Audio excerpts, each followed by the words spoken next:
है। Import export में आज आपको मैं इंपोर्ट का कंप्लीट प्रोसेस बताना चाह रहा हूँ। उसका फ़ायदा ये होगा कि मैं खुद जब अपनी फर्स्ट जॉब में था तो मुझे एक प्रॉब्लम ये आती थी कि मैं बहुत सारे काम इंपोर्ट के खुद अपने हाथ से करता था। जैसे मेरा बॉस मुझे कहता था कि ये परफॉर्मा पकड़ो और एलसी का फॉर्म फिल कर दो या इसकी इंश्योरेंस करवा दो, ये डॉक्यूमेंट शिपिंग डॉक्यूमेंट्स बैंक से लो और क्लियरिंग एजेंट को दे दो। तो अब ये सारे काम मैं बड़े एफिशिएंटली और भाग के कर लेता था और मुझे समझ थी कि ये किस तरह से करना है, एलसी फॉर्म किस तरह से फिल करना है, इंश्योरेंस कैसे करवानी है, शिपिंग डॉक्यूमेंट है तो कौन कौन से पेपर निकाल के क्लियरिंग एजेंट को देने हैं और कौन से पेपर फाइल में लगा देने हैं। लेकिन मुझको पूरा जो प्रोसेस था इंपोर्ट का कि कहाँ से स्टार्ट होता है कहाँ पे ख़त्म होता है, ये समझने में मुझे कुछ 6 माह लग गए। तो 6 माह तक मुझे ये नहीं पता था कि पूरा प्रोसेस क्या है, लेकिन मैं उसके डिफरेंट स्टेप्स के ऊपर पूरा एफिशिएंटली उसको वर्कआउट कर देता था। माहिर हो गया था इंपोर्ट के मुख्तलिफ प्रोसेस करने में, लेकिन प्रोसेस को पूरे को नहीं समझ रहा था।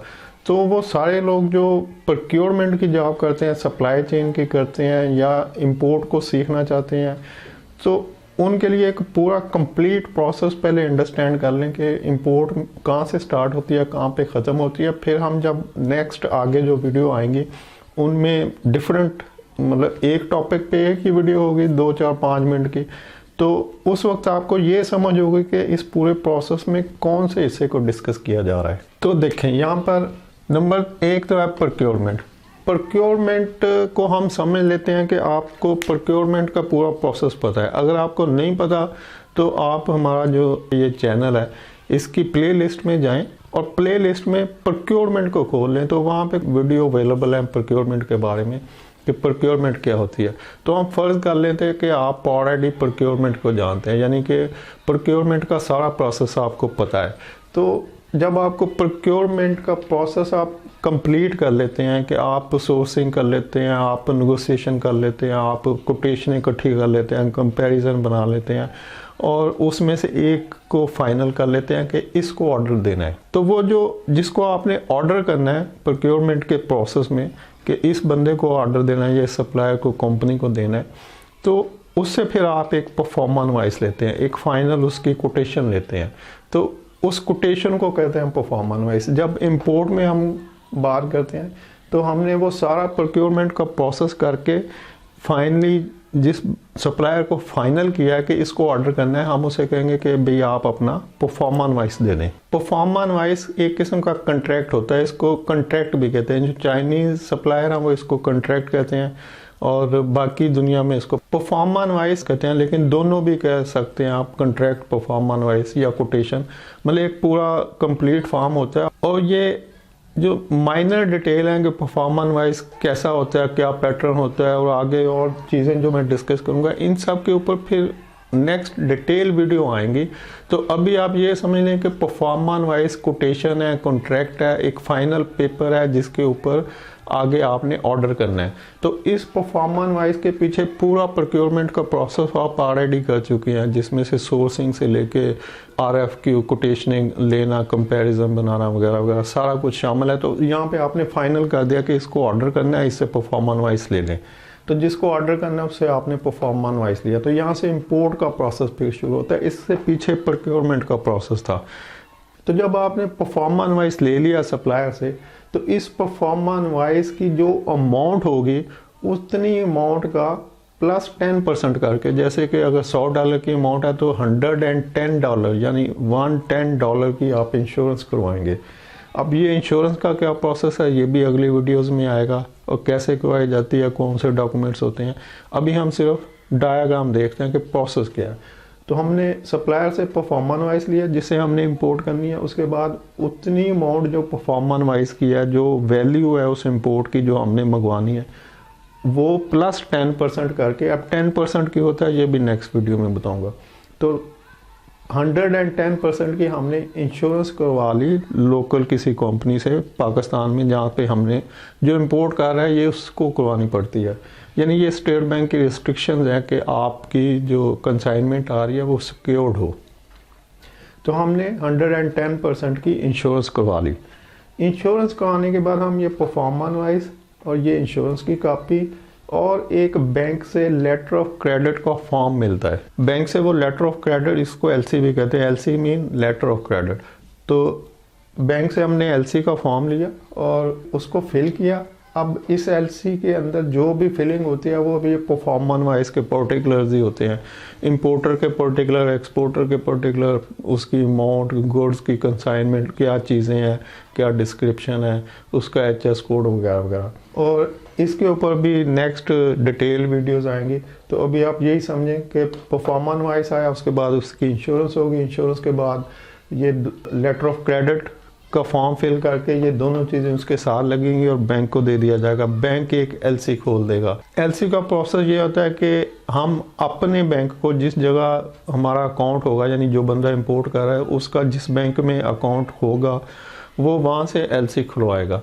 अब वो बैंक उस एक्सपोर्टर के बैंक को वो एलसी भिजवाएगा कि ये मेरी तरफ से, एलसी एक किस्म की गारंटी होती है। तो हमारा बैंक जिसको हम, जहाँ से हम एलसी खुलवा रहे हैं, वो ये गारंटी दे रहा है उस एक्सपोर्टर के बैंक को जहाँ पे एक्सपोर्टर का अकाउंट है कि भाई मैं, यानी कि बैंक गारंटी दे रहा है कि आप ये गुड्स भिजवा दें, पेमेंट मैं करूँगा, आपकी इंपोर्टर से कोई लेन देन नहीं है, यानी बैंक पेमेंट करेगा। तो अब ये जो लेटर ऑफ क्रेडिट यानी कि गारंटी है जो पेमेंट की, ये जब उस बैंक को जाएगी जहाँ पे एक्सपोर्टर का अकाउंट है, तो वो बैंक एक्सपोर्टर से कहेगा कि भाई मेरा इस बैंक से तल्लुक़ है, मैं इस बैंक पे यकीन रखता हूँ, तो आपकी पेमेंट सिक्योर है, आप ये गुड्स जो है ना इंपोर्टर को भिजवा दें और पेमेंट की जिम्मेदारी मेरी, मैं आपको कर दूंगा। तो इस तरह से हमारा बैंक एक लेटर ऑफ क्रेडिट यानी कि गारंटी इशू करेगा, जिसको एलसी कहते हैं, और ये एलसी फॉरेन बैंक में चली जाएगी, उस बैंक में जहाँ पे एक्सपोर्टर का अकाउंट होगा। तो अब वो बैंक एक्सपोर्टर को ये गारंटी, जो लेटर ऑफ क्रेडिट है, ये दे देगा कि भाई मेरी गारंटी, आप गुड्स भिजवा दो। तो अब एक्सपोर्टर को हम पे यकीन नहीं है, इंपोर्टर के साथ उसका कोई ऐसा तल्लुक़ वास्ता नहीं कि ट्रस्ट है नहीं है, उसको अपने बैंक पे ट्रस्ट है जिसने उसको गारंटी दिया कि आप भिजवाओ मेरी गारंटी पेमेंट की। तो अब वो गुड्स शिप कर देगा। तो नेक्स्ट होगा शिपमेंट ऑफ गुड्स। एक्सपोर्टर ने वो सारा जो भी गुड्स हम मंगवा रहे हैं, इंपोर्ट कर रहे हैं, वो उसने बक्से में पैक की, कंटेनर में की, उसको जो भी जैसे भी शिप करना है वो सारा पैक करके तो उसने शिप कर दिया। अब शिप करने के भी डिफरेंट प्रोसेस है कि बाई सी हो सकता है, बाई एयर हो सकता है, कोरियर के थ्रू हो सकता है, जीपीओ के थ्रू हो सकता है। इनको भी आगे डिस्कस करेंगे। तो प्रोसेस यही है कि जब लेटर ऑफ क्रेडिट एक्सपोर्टर को मिलेगा तो वो जो भी गुड्स हैं उसको पैक करेगा और शिप कर देगा। अब जब उसने ये शिप कर दी गुड्स, तो वो इनके जो डॉक्यूमेंट्स हो गए, जैसे कि हम ट्रक के ऊपर कोई कंसाइनमेंट बुक करवाते हैं तो हमें बिल्टी मिलती है, तो इसी तरह जब वो शिप करता है कि बाई एयर या बाई सी, तो उसको एक बिल मिलता है जिसको बिल ऑफ लेडिंग कहते हैं या एयरवे बिल कहते हैं अगर बाई एयर हो, या कोई पोस्टल रिसीट होगी या डीएचएल का कोई एयरवे बिल होगा। तो जो भी उसने डिस्पैच किया, जिस तरह से भी उसने शिपमेंट किया, उसके जो डॉक्यूमेंट्स होंगे, प्लस वो उसके साथ एक इनवॉइस लगाएगा जो खुद बनाएगा, फिर पैकिंग लिस्ट लगाएगा। तो ये सारे डॉक्यूमेंट्स वो कंपाइल करके अपने उस बैंक को दे देगा जिसने उसको एलसी दी थी, यानी कि गारंटी दी थी पेमेंट की कि मैं पेमेंट करूँगा, आप गुड्स भिजवा दो। तो जब उसने गुड्स भिजवा दी तो अब वो इस गुड्स डिस्पैच के जो एविडेंस है, यानी जो डॉक्यूमेंट्स हैं, ये सारे इकट्ठे करके उस बैंक के पास जाएगा कि भाई मैंने आपके कहने पे ये गुड्स डिस्पैच कर दी हैं, तो अब मेरी पेमेंट दे दें। तो वो बैंक यानी फॉरेन बैंक उसको अपने पास से पेमेंट दे देगा और डॉक्यूमेंट्स उससे ले लेगा एक्सपोर्टर से, और उसकी पेमेंट उसको रिलीज कर देगा। अब वो डॉक्यूमेंट जो बैंक के पास पड़े हैं, वो फॉरेन बैंक हमारे बैंक को वो डॉक्यूमेंट्स डिस्पैच कर देगा कि भाई ये डॉक्यूमेंट्स हैं, गुड्स आ चुकी हैं आपके पास, तो ये उनके शिपिंग डॉक्यूमेंट्स हैं, आप मेरी पेमेंट मुझे दे दें जो आपने वादा किया था। तो अब हमारा बैंक जो होगा वो पेमेंट उस फॉरेन बैंक को कर देगा और डॉक्यूमेंट्स रख लेगा अपने पास, और हमें बताएगा इंपोर्टर को कि भाई आपकी जो शिपमेंट थी, जो एलसी आपने खोली थी, वो आ चुकी है, उसके डॉक्यूमेंट्स मेरे पास पड़े हैं, तो आप मुझे मेरी पेमेंट कर दें जितने के डॉक्यूमेंट्स हैं और ये डॉक्यूमेंट्स ले जाएं। तो हम अपने बैंक को पेमेंट करेंगे और वो डॉक्यूमेंट्स उससे ले लेंगे। तो जब हम वो डॉक्यूमेंट्स उससे लेंगे, पेमेंट कर दी बैंक को, डॉक्यूमेंट्स ले लिए, तो ये शिपिंग डॉक्यूमेंट्स जो हैं हम कस्टम क्लियरिंग एजेंट को देंगे। क्योंकि कस्टम के साथ डायरेक्टली कोई इंपोर्टर खुद ट्रांजैक्शन नहीं कर सकता, लेन देन जो है वो थ्रू एक कस्टम क्लियरिंग एजेंट होता है जो कि ऑथोराइज होते हैं कस्टम के। तो कस्टम वालों ने कुछ लोगों को ऑथोराइज किया हुआ कि भाई आप जितने भी इंपोर्टर हैं वो आपके पास आएँ और आप हमारे पास आएँ, हमारे पास डायरेक्ट कोई इंपोर्टर ना आए। तो हम अपने डॉक्यूमेंट्स कोई भी कस्टम क्लियरिंग एजेंट जो कि जिससे भी हमारे बिजनेस रिलेशन हो गए, या अगर न्यू बिजनेस स्टार्ट है तो हम कोई भी अच्छा सा एक बंदा ढूंढेंगे, जैसे वकील होते हैं, डॉक्टर होते हैं, कि जिसकी भी आपको बहुत सारे लोग अवेलेबल हैं, जिसकी सर्विसेज आपको अच्छी लगती हैं आप उसको हायर कर लें।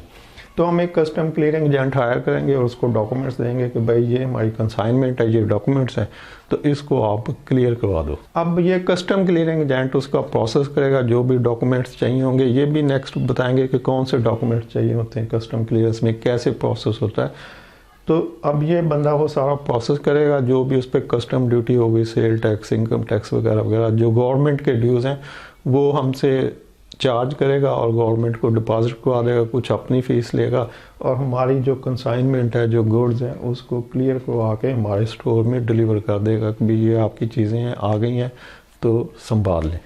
तो अब ये कंप्लीट इंपोर्ट का प्रोसेस है। वो लोग जो प्रोक्योरमेंट में तो एफिशिएंटली काम कर रहे हैं, उनके लिए बता दूं कि प्रोक्योरमेंट यहाँ पे पूरे का पूरा प्रोसेस होगा। जो भी आप प्रोक्योरमेंट में करते हैं वो सारा प्रोसेस इंपोर्ट में भी होगा, कि आप सोर्सिंग भी करेंगे, आप कोटेशनें भी इकट्ठी करेंगे फॉरेन सप्लायर से, आप उनके कंपैरिजन भी बनाएंगे, फिर उनमें से किसी एक को फाइनल भी करेंगे। जो सैम्पलिंग चाहिए तो सैम्पलिंग मंगवाएंगे, जो कॉरस्पॉन्डेंस जैसे लोकल सप्लायर के साथ होती है वो फॉरेन सप्लायर के साथ भी होगी। तो सारा काम होगा इंपोर्ट में, जो कुछ भी होता है वो सब कुछ होगा। जब ये सारा कुछ होने के बाद एक सप्लायर फाइनल हो जाएगा कि इस बंदे से ये चीज़ हमने इस रेट पे एग्री कर लिया तो ये मंगवानी है, तो उसके बाद जैसे आप पीओ इशू करते हैं अपने लोकल सप्लायर को कि भाई ये पीओ है तो गुड्स बुझाओ, ऐसे अब हम उसकी कोटेशन के अगेंस्ट, कोटेशन आप ये परफॉर्मेंस वाइज समझ लें कि कोटेशन है, तो अब इस कोटेशन के अगेंस्ट हमने लेटर ऑफ क्रेडिट यानी एलसी खोल दी। एलसी एक किस्म का आपका पीओ है, जहाँ पे आप इस कोटेशन के अगेंस्ट पीओ इशू करना है तो यहाँ हमने इस कोटेशन के अगेंस्ट एलसी खोलनी है।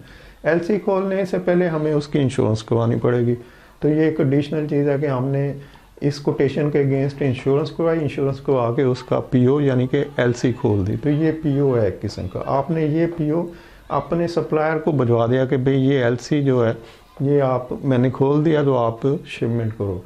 तो अब इस एलसी के अगेंस्ट यानी कि जो लोकल ज़बान में पीओ समझ लें, इस एलसी के अगेंस्ट वो अपनी शिपमेंट तैयार करेगा और उसको शिप करने के बाद उसके डॉक्यूमेंट्स उस बैंक को देगा जिसने उसको ये एलसी दी थी।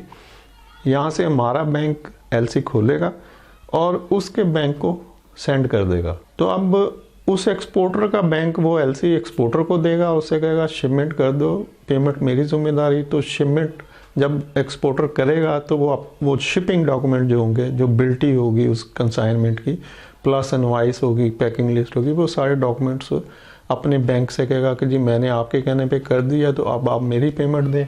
अब वो बैंक उसको पेमेंट करेगा, उस बैंक को हमारा बैंक पेमेंट करेगा, हमारे बैंक को हम पेमेंट करेंगे।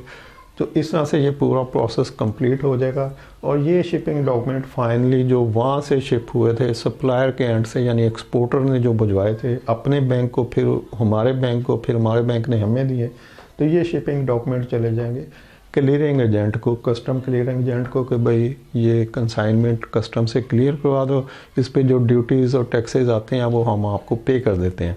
तो हम जो भी ड्यूटी टैक्सेस होंगे ये एचएस कोड के हिसाब से डिफरेंट होते हैं और एचएस कोड क्या है ये पहले ये वीडियो अवेलेबल है, उसको आप देख सकते हैं।